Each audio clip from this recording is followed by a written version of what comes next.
Hey, yo, it's me, Pops Van Zandt. Thanks for tuning in to another Comic Chat Authority interview. Don't forget to like, share, subscribe. Uh, so how's it going, my comic chat army? We're here today with Jim Eckels, the creator of Vamp. How you doing, Jim? I'm doing good, man. I'm really happy that you reached out and we could connect. Yeah, it's been a long time coming. Yeah, man. It's good timing because I'm just getting back into the flow. The artist Emmanuel Bazine is drawing 5 right now. And it's been a while since the new issues come out. So I'm pretty excited about that. That's going on, and hopefully he's going to do 5 and he's going to do 6. Um, have 5 done for San Diego Comic-Con this year and hopefully 6 for next year. Right. Vamp's not a not a monthly title because I'm just one guy and it's really expensive, and I guess I'm too lazy to do the crowdfunding. I was just about to ask, do you kickstart your books? I don't, man, and I see the value in Kickstarter, and I see a lot of people doing it. Maybe I'm kind of got a boomer mentality, but part of me is just like, I don't know. I'm not a boomer. I'm Gen X, but like, part of me is like, you know what? If I'm gonna make this, let's bleed my own blood, I guess, which is Right. stupid, right? Like, so, if people are excited about it and interested, so we'll see. That's Kickstarter is a whole nother world of stuff which I don't know much about, but yeah, that could be on the table, especially when I've got a little 2-year-old daughter now, so we got to feed her instead of paying for Vamp. So maybe Kickstarter has a future. Yeah. Kickstarter, I hear, is a monster. Just like you got to set up all the tiers, then think about unlockables. It's a lot goes into it. Yeah, but it works, so we'll Oh see. yeah. You know. So do you want to give everybody the pitch of Vamp? Sure. So the premise of Vamp is in Las Vegas. There's a casino called Sanctus Hotel and Casino, and it's run by vampires. Now, the difference is not the difference, but the sort of twist for me is that it's not, of course, it's about the vampires, but the main character of the story is a guy named Julian Smith. And he is the number 2 at the casino, and he's not a vampire. He is, if you've seen Pulp Fiction, he's like the wolf in Pulp Fiction. He cleans up the messes. He hides the bodies. He keeps the secrets in Las Vegas.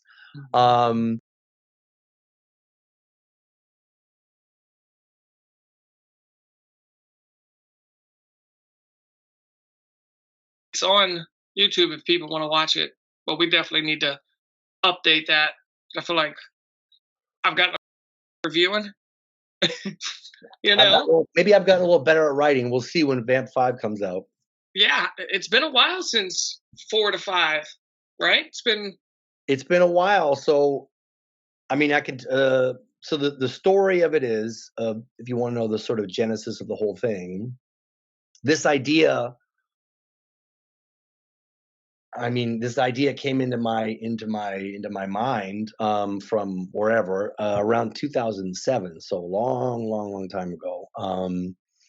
I'd been at a pitch meeting, and I don't know, I was just driving home, and I was thinking about a story I want to tell. And I always liked vampires. Since a kid, they were very, like, Fright Night is one of my favorite vampire movies. I mean, Lost Boys, of course. And they're kind of they're I've always been fascinated by them, but I wanted to do something that was a little different. I was trying to have a twist on it, something a little different. And as I was driving home from that pitch, God, how many years ago is that? My math is not so good. That's almost 20 years, 17 years ago. I just thought, well, what if the story's not about the vampires per se? What if it's about the servant? What if it's about the Renfield character? And it kind of grew from there. And I had a agent, manager, and as I told you, I work in reality TV, but I've always been trying to get into scripted and writing and pitching, and had agents and all this stuff. So I ended up writing the script and pitching it, and had some good meetings, and everything was going great. And then it just died on the vine, and then the whole vampire wave came in. This is like way back. Remember, like, what are those? Anyway, vampires got really big around 2010, and vampires were dead in the water. If you even mentioned the word vampire, it was like you had the plague. Like, my agent was like, "Don't even fucking bring this up. Don't talk about vampires. It's disgusting." So, kind of went into the drawer, as it were, the digital drawer. And years went by, nothing but a buddy of mine who is he's one of the owners of Mythos Comics, which is the publication. It's a publisher. He reached out to me around 2015. He said, "Hey, whatever happened to that vampire script?" And I was like, "Nothing." Like, absolutely nothing. He said, "Well, I really liked it. Would you be interested in making it into a comic?" And I'd grown up reading comics. I was a huge Uncanny X-Men fan. I collected for years and years. We talked about that, probably collected way too long. But and I just said, "Yeah, let's do it." And they had a one title at the time called Deep Blue, and the artist on that knew another artist in France, and it just all kind of came together. And I remember he sent me 5 or 6 test pages that this guy in France had drawn of the pilot that I had written, and I was in. So I took this television pilot, which was like, it must have been like, I don't know, 60 pages, and I broke it up into 4 sections. This idea and is so old that back then, before streaming, before anything, television, when we had commercials and all that, TV was 4 acts. There was 3 commercial breaks. That's how old this was. So it kind of divided nicely into 4 books. I rewrote it, and Emmanuel Bazin, who is the artist of Vamp, who lives in France, who I've never met, never seen, only spoken to him through email over the past, oh my God, 9 years. We're emailing again. We've been very good pen pals. And over the course of 2015, 16 through 2021, 22, we we made these 4 books. Initially, we printed them, and they were just at Comic-Con. Then we got into Diamond, which was a big deal, Diamond distribution. And then we made the trade, which was 4 books together. But as you say, it's been a while since the 4th issue, and every Comic-Con I have like, maybe I'm being gracious with myself, I might have 20 fans. That might be inflating it. But I have some people every year in San Diego who come up and are very kind and very awesome and supportive. And they ask me about the 5th book. And I don't tell them this, but in my mind, I'm like, well, it's $6,000 for me to make another book. So, but now we're doing it. So finally, those 20 people will be very excited because Vamp 5 is hopefully going to be ready for Comic-Con 2024. Nice. Yeah, it's a good book. Like, everybody that your 20 fans that you say, has all the feedback been positive? Yeah, I mean, it's what I will say about strangers or people you don't know who give you compliments or whatnot. It means a lot because it's not your mom, it's not your girlfriend. You know what I mean? It's somebody who doesn't know you, who has no skin in the game, who has read it and gives you a compliment. It's really the support is great, and it is inspiring. Every time I go to Comic-Con, I get sort of a second wind, as it were, on this book. But yeah, so we're gonna keep going, as slowly and but we're gonna keep going. Do you have do you have an end number in mind, like 20 issues, 30, 50? I mean, at this rate, we're going to come out with the 5th book in 2024. We started in 2015. So, I mean, if you're talking 50, 60 books, I'll be probably dead by the time if they get made. But at the very least, the story that I would like to tell would be like one season of television, which would be the start of where Julian is at the start of book 1, where he works for Stroth, who is the lead vampire. But by the end of those 4 issues, he has sort of an awakening about hey, maybe what I'm doing isn't right, and maybe my path should be a little differently. So from that point, um, I guess we would say if we're talking about television seasons, it would be all the way through. I mean, to me, it's the destruction of the casino would be the end of the first season, or at least the destruction of Stroth, the guy who runs the casino. He is definitely going to be supplanted. So if I could get through that storyline, and that's probably 30 books, I feel satisfied. You know, That's a good number. Say 130. You're right. Or like Spawn, 352. You know. Yeah. I mean, the thing is about these books, you know, like I'm definitely heavy in the red making them, but I really enjoy it, and it's a great outlet, and there's enough people out there that seem to like them that to keep me making them, and but more importantly, it's one of those things like if I don't make it on my deathbed, I'll be dying, number one, but also regretful. So you know, we'll make as many as I can, and my wife's very supportive. She's actually more behind it than I am. She's like, you got to make this, so we'll keep going. Is she a comic book reader too? She became a comic book reader. I guess was forced to become one after she married me. But she's worked in development. I live in Los Angeles, so she's worked for a couple of producers. So she was an actress, so she sort of has she knows the world of entertainment and all that. And but yeah, I remember the first time when we had Vamp 1 was printed. It came from China, fucking China. Oh my god! And it took like 2 months to get here, and they were all destroyed. But we had these books. It was really exciting. It was Vamp 1. We went and go pick them up from um anyway, we picked them up, and I gave my wife a book, and she picked it up and she pulled it like this and was reading, and I almost threw up, and I was like, open palm, lay it down, gentle, gentle, you know. But yeah, she's very supportive, and all about that. But That's good. yeah, Yeah. So you're going to San Diego Comic-Con this year? I am. We've gone every year. Mythos has a booth in small press, pretty much every year since like even before I started, probably since 2012. So we'll have a booth in small press this year, and yeah, I'm really pushing to get this book 5 out, so it's not so embarrassing. I've told a lot of people that it would be ready.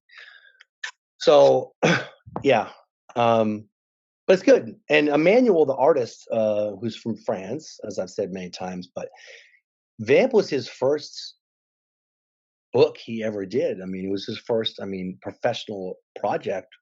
But since Vamp, he's kind of blown up in France. I mean, he did this whole giant Western. He sent me all these hardcovers.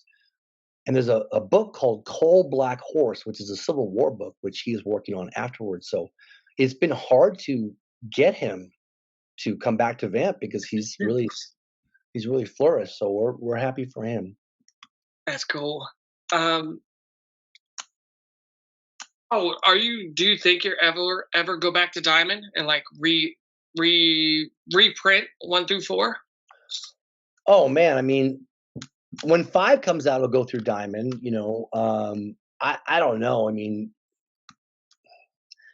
I don't. I guess if Vamp took off and it became a big deal, or some other publisher wanted to print it, then I guess you would go back and print 1 through 4. But for now, it's sort of done. Got to move forward. And but getting into Diamond was a big deal. I remember it was very exciting. And since then, Mythos has a bunch of books. Like I said, the owners of Mythos are Louis Fenton and Braggie Shute.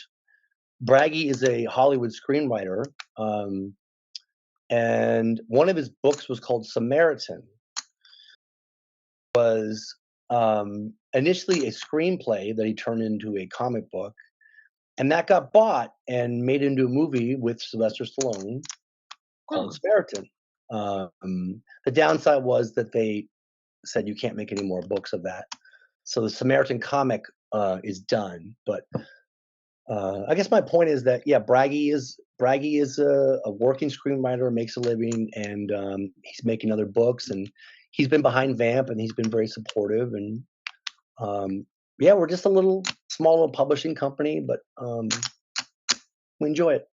I'm definitely going to explore Mythos catalog when we're done with this interview. Yeah, there's a book called Brave, which is kind of historical fiction, which is loosely based on the tale of Squanto. So it's a Native American brave who's taken from his home in North America back to England and has to sort of escape and fight his way through England and get back to America. I mean, yeah, to North America. Deep Blue is sort of a take on AI. Deep Blue pitch is machines have taken over the world, and there's one man left. There's one man left, and the machines believe that this man is their creator, but he is just a janitor who works at the science building. And then he has another book called Magic. But yeah, check out Mythos. They've got a bunch of titles. What actor did you have in mind when it was going to be a TV show for? Oh man, that's a good question. One sec. I know the actor, but I'm an old man, so my mind. Here we go. All right, so the initial. What?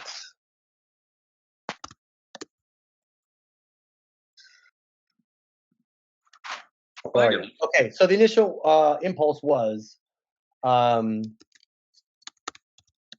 the heck's wrong with me? Viggo Mortensen.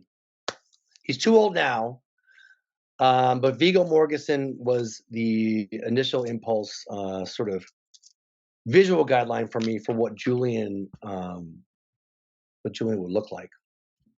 Okay. And I wanted to tell you thank you for the way you did Vamp Volume 1. You did the front of the girl, and on the back, you did the back of the girl. Uh-huh. It drives me nuts that so many people do the front of the girl, and then the back will be a totally, completely different pose. That's a Mythos thing. They like to have the front cover be, that, and then when you go on the back cover, it's the camera 180 around, and ideally reveals some more stuff. One thing about Viggo Mortensen, there's a movie called Eastern Promises. I don't know if you've ever seen it. No. It's about the Russian mob, and he plays a limo driver for the mob, kind of low-level guy. And I always loved that character, and that was definitely some inspiration for Julian and stuff. But great movie, very famous fight scene, naked fight scene in a bathhouse. But anyway, I'm gonna try to find it when we're done. Eastern Promises. So dead or alive, who is your dream team to make a comic book with? Oh my God. All right, if we're talking any timeline, like Chris Claremont, which is an old name, but he is like, I mean, I grew up reading Chris Claremont, like the Uncanny X-Men, all those. I think I have 100 to, no, that's not true. I'm lying. 180 to about 300 of the Uncanny X-Men. And so many of those are written by Chris Claremont. And so many of those stories, like specifically the Mutant Massacre from 210 to 213, one of my favorite X-Men storylines. I just loved Chris Claremont. I loved the way he wrote. I loved everything he did with the X-Men. He's he's retired now, but he was always my favorite writer. In terms of artists, I always loved, and this is kind of random, but there's a guy named Jai Lee, Jaelee. Yep. And I always found back to when he was drawing Namor, and this is like, we're talking late 90s again. But what he did with Namor, I found was just unbelievable. And he still draws today, but he's not as big of a name as you hear. But I always thought his art was amazing. But yeah. Is there anything you want to say before we go? Just that book 5 is coming to San Diego Comic-Con 2024. I promise.